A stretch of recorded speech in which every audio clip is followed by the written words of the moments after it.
Ophanim is the Hebrew word that means wheels. Biblically speaking, it's used in different ways. The word Ophanim is used to refer to equipment in the temple, chariot wheels, or wheels on the threshing floor. But the word Ophanim is also used to describe a type of celestial that flies together, the cherubs, and underneath the seraphs. And this is when it gets really interesting.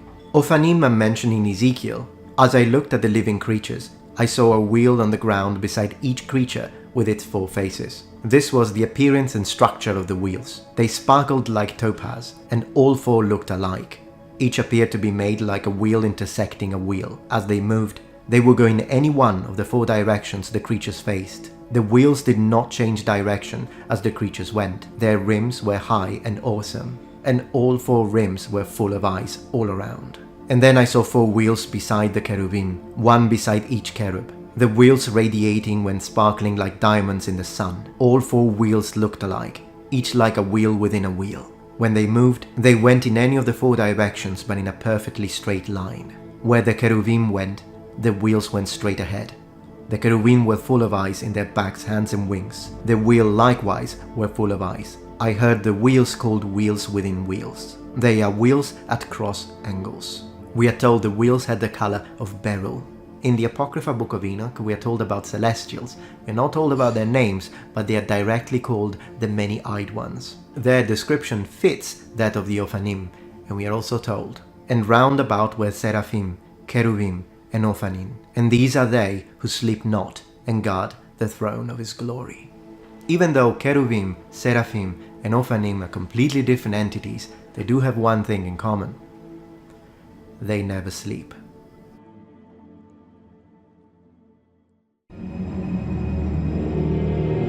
Let's now move to another intriguing category, the Nefilim. As with the other nouns that we have explored so far, this is a plural noun. But the type of entity that is referring to, it's a little bit of a mystery. Usually these are translated in biblical texts as giants, but I'm not sure the giant is in fact the best translation possible. The one thing we can say with absolute certainty is that within the text, they are always hostile towards God, and they are always enemies to the Israelites. Depending on what sort of tradition and what books we decide to follow, there is a certain level of overlap between the terms Nefilim and the terms Gibborim. The Gibborim are those who are considered to be the heroes of old, or the heroes of antiquity, and one of their characteristics is the fact that they have, supposedly, 6 fingers per hand. Are these, however, the same as the Nefilim? Well, according to the Ethiopian Book of Enoch, yes, but according to the Bible, no. So who are the Nefilim?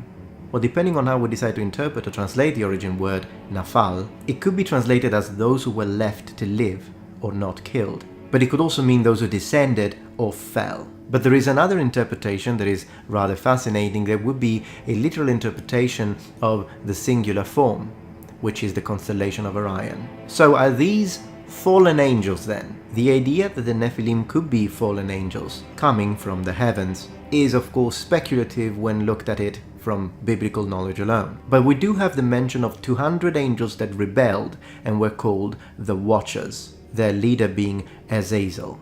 All of this is found in the Apocrypha. According to the biblical account, the last 3 were in fact killed in battle, so this will be an extinct race. According to the apocryphal account, the 200 Watchers are then cast into darkness, devoid of all light until the day of judgment. I personally find the possible connection between the fallen ones and the constellation of Orion particularly fascinating, also considering what we read in Amos. Seek him that maketh the 7 stars in Orion, and turneth the shadow of death into the morning, and maketh the day dark with night, that calleth for the waters of the sea, and poureth them out upon the face of the earth. The Lord is his name.